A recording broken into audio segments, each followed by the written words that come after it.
चला, युवा कोळी बी विरुद्ध युग निर्माता या दोन संघांमध्ये आता सामना खेळवला जाणार आहे.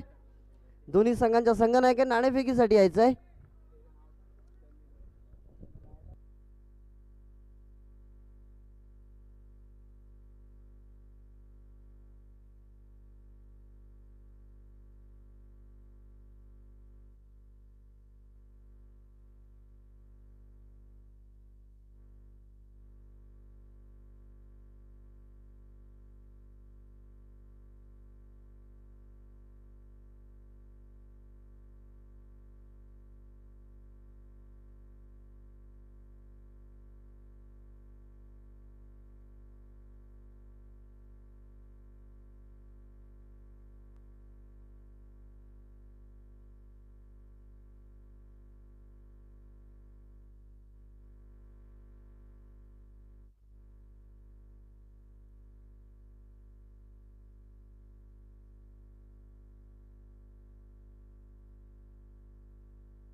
सर्वप्रथम दोन्ही संघांच्या संघनायकांनी एक सदस्य इथे येऊन आपली नावं द्यायची आहेत.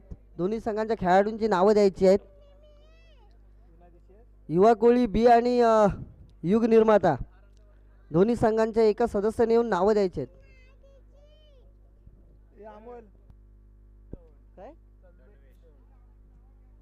सॉरी, युवा कोळी बी आणि तन्वेश तन्वेश 11 नाव.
युवा कोहली बी आपण नावं द्यायची आहेत.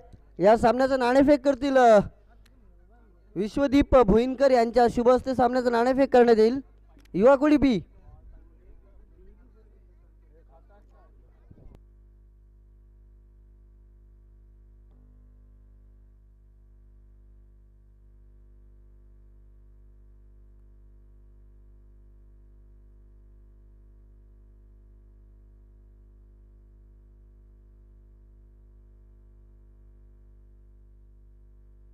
चला, युवा कोहली आपली नावं द्यायची आहेत.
आणि सर्वांनी लक्षात ठेवायचं आहे, आपण सामने यूट्यूबच्या माध्यमातून हे पाहतोय, त्यामुळे सर्वांनी ट्रॅक पॅन्ट असणे कंपल्सरी आहे.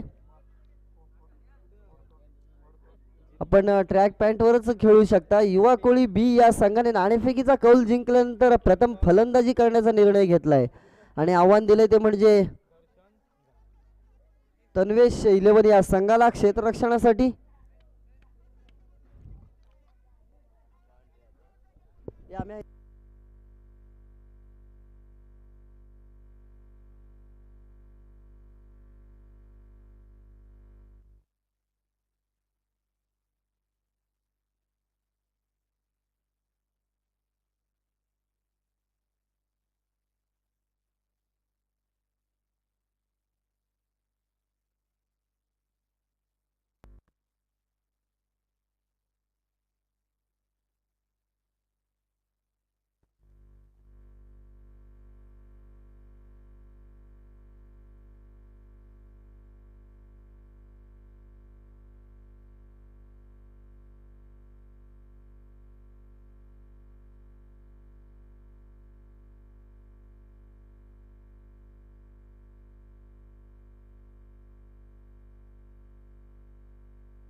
चला, पंचांना विनंती असेल सामना लवकरात लवकर चालू करायचा आहे. सामन्याचा नाणेफेकीचा कौल जिंकल्यानंतर युवा कोहली या संघाकडून सलामीचे फलंदाज असतील. प्रथम फलंदाजी करण्याचा निर्णय घेतलाय. सलामीचे फलंदाज आहेत ते म्हणजे दर्शन आणि आतिश. पहिलं षटक घेऊन आलाय जयदीप.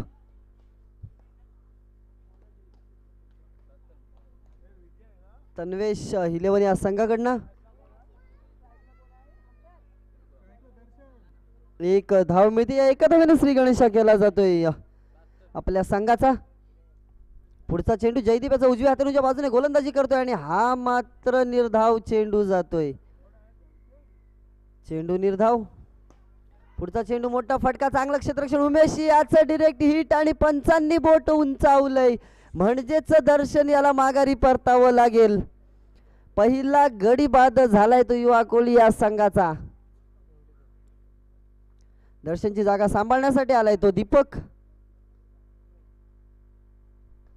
आतिश काय करेल, हलक्या हाताने खेळण्याचा प्रयत्न आणि चेंडू जातोय निर्धाव.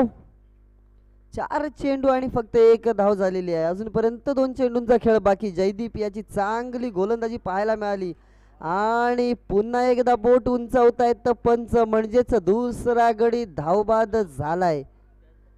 त्याची जागा सांभाळण्यासाठी आपल्या संघाला सावरण्यासाठी आलाय तो जितू.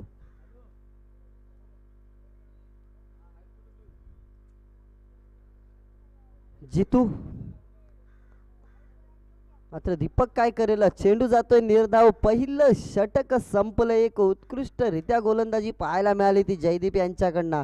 निश्चितच आपल्या एका षटकामध्ये फक्त आणि फक्त 1 धाव खर्च केली आणि 2 गडी मिळवलेत ते जयदीप याने.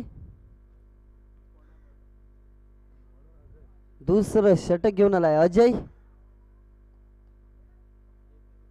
तन्वेश 11 या संघाकडनं जितूसाठी अजय. चांगला फटका, पहिल्या चेंडूवर फटका आणि निश्चितच पंच तिसऱ्या पंचांकडे जात आहेत. Not out. एक धाव नक्कीच मिळते. या एका धावेच्या मदतीने धावफलक पोहोचले ते 2 धावा. एक चेंडू आणि 2 धावा. आता मात्र दीपक काय करेल? अजयच्या चेंडूच्या समोर नो घोषित केलाय आणि पुन्हा एकदा मला वाटतं नॉट आउट घोषित केला जाईल. एक अवांतर धाव मिळते. अवांतर धावेच्या मध्ये धावफलक पोहोचले ते 3 धावांवर. पुढचा चेंडू पुन्हा एकदा हलक्या हाताने खेळलाय आणि बाद घोषित केलाय. दीपक सुद्धा बाद झालाय. 3 गडी गमावले गेले तर युवा कोहली या संघाचे. मात्र 3च्या 3 फलंदाज हे धावबाद स्वरूपात बाद झालेत. प्रथमेश मोठा फटका आणि पहिला गडी बाद झालाय तो षटकार मारून जितू. कारण 3 फलंदाज धावबाद झाले होते. त्याची जागा सांभाळण्यासाठी आलाय तो निखिल. पुढचा चेंडू निखिल साठी चांगलं क्षेत्ररक्षण पाहायला मिळालं पार्थ यांच्याकडनं. मात्र एक धावेपासून अडवू शकत नाहीये. एका धावेच्या मदतीने धावफलक पोहोचले ते 4 धावा. 4 चेंडू 4 धावा आणि 4 विकेट. म्हणजेच 4 चेंडू 4 धावा 4 गडी बाद. आता मात्र 5 चेंडू 5 धावा झालेल्या आहेत. गडी मात्र 4च बाद झालेत. शेवटचा एक चेंडू बाकी. दुसरं षटक प्रगतीपथावर आहे. शेवटचा चेंडू दुसऱ्या षटकातील आणि फलंदाज बाद. 2 षटकांची समाप्ती होते. 2 षटकांच्या समाप्तीनंतर संघाची धावसंख्या आहे 5 बाद 5 धावा. म्हणजेच प्रत्येक फलंदाजाच्या नावावर फक्त 1 धाव दिली जाते. 5 बाद 5 धावा. उमेश तिसरं षटक घेऊन उमेश मोठा फटका. चांगलं क्षेत्ररक्षण योगेश याचं.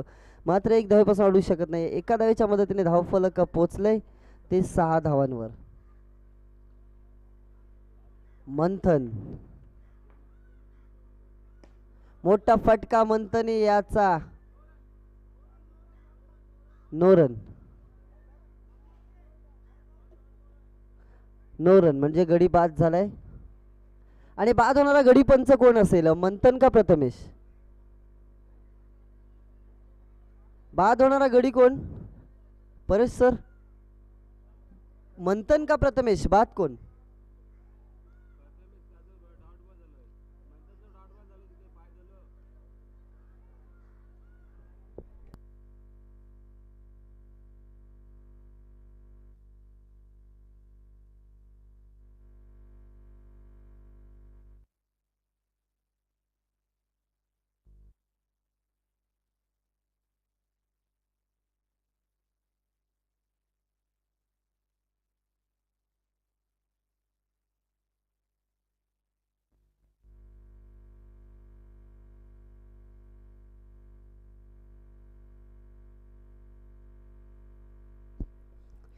प्रथमेश बाद झाला. त्याची जागा सांभाळण्यासाठी आलाय तो गणेश.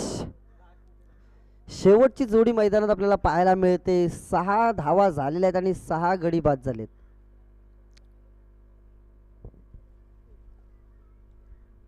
बरोबर आहे भावानू.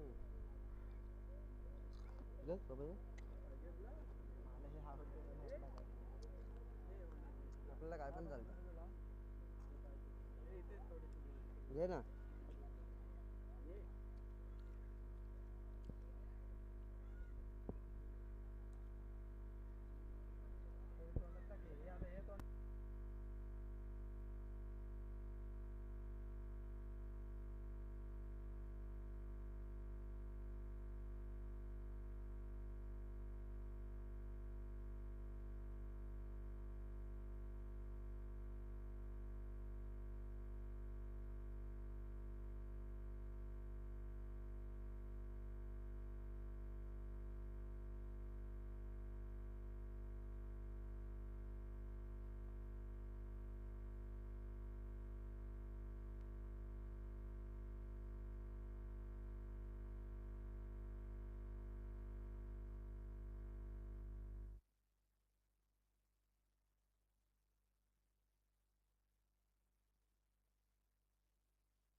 बाद झालाय काय?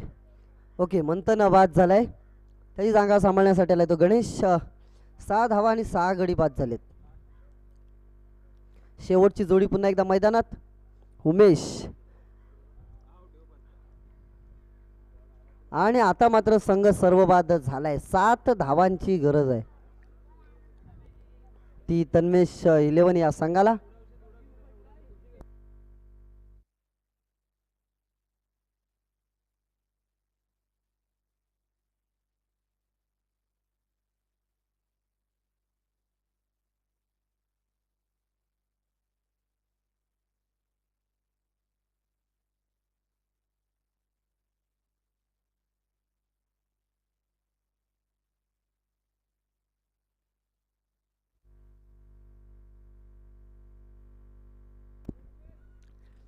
तसेच सन्माननीय श्री संतोषजी खोपटकर साहेब यांना मी व्यासपीठावर आमंत्रित करतो. आपण व्यासपीठावर स्थानापन्न व्हावं अशी आपल्याला विनंती करतो.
पहिल्याच चेंडूवर गडी बाद झालाय.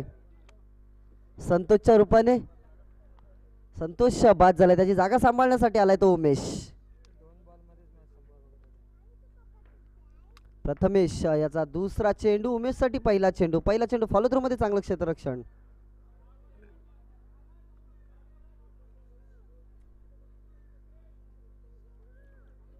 पुढचा चेंडू पुन्हा एकदा प्रथमेश उमेश साठी, म्हणजेच प्रथमेशाचा तिसरा चेंडू आणि उमेश सुद्धा बाद झालाय. आपलं खातेही न उघडता 2 फलंदाज मैदानात गेले तर त्याची जागा सांभाळण्यासाठी आलाय तो जयदीप. चांगली गोलंदाजी पाहायला मिळते. 7 धावांचं लक्ष ठेवलंय आणि तरी सुद्धा चांगली चुरस पाहायला मिळते. हलक्या हाताने खेळलाय आणि 1 धाव नक्कीच मिळते. जयदीप मात्र चांगल्या पद्धतीने फलंदाजी करण्याचा प्रयत्न जयदीपचा दिसतोय. घोषित स्वरूपात 1 धाव, पुन्हा एकदा घोषित स्वरूपात 1 धाव मिळते. एकूण 2 धावा झालेल्या आहेत 2 गड्यांच्या मोबदल्यात. शेवटचा 1 चेंडू बाकी आहे. खेळण्याचं कौशल्य हे त्याच्याकडे नक्कीच आहे आणि चेंडू अडवलात तर आपल्यासाठी धोकादायक ठरू शकतं. मात्र चेंडू गेलाय सीमारेषेबाहेर. घोषित स्वरूपात पहिलं षटक संपलंय आणि पहिल्या षटकाच्या समाप्तीनंतर संघाची धावसंख्या आहे ती 2 बाद 3 धावा. आता अजूनपर्यंत 4 धावांची गरज. आता पुरुषोत्तम काय करेल?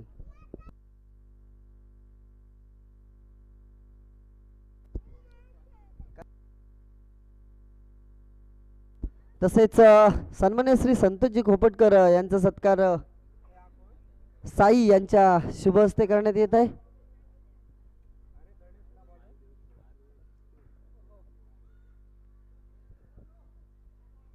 नो घोषित केलाय पहिलाच चेंडू. गणेश याचा मात्र 4 धावा झालेल्या आहेत. अजूनपर्यंत 3 धावांची गरज. 2 षटकामध्ये चांगला फटका, तेवढंच चांगलं क्षेत्ररक्षण. 1 धाव नक्कीच मिळते. धावसंख्या पोहोचते ती 5 धावांवर. म्हणजेच अजूनपर्यंत 2 धावांची गरज. 5 चेंडूंचा खेळ बाकी आणि पुन्हा एकदा निर्धाव चेंडू. जयदीप मध्ये ती क्षमता आहे सामना विजयापर्यंत नेण्याची, सामना आपला संघ विजयापर्यंत पोहोचवण्याची. मोठा फटका स्टेट ड्राईव्ह मध्ये चेंडू जातोय. 4 धावा देऊन निश्चितच या 4 धावांच्या मदतीने सामना जिंकलाय तो तन्मेष 11 या संघाने. आणि या सामन्याचा सामनावीर असेल तो म्हणजे ज्यांनी चांगली गोलंदाजी केली आणि आपल्या बॅटमधून एक चौकार ठोकून आपल्या संघाला विजयाकडे नेला असा जयदीप याला सामनावीरचा पुरस्कार द्यायचा आहे. आणि पुढील सामना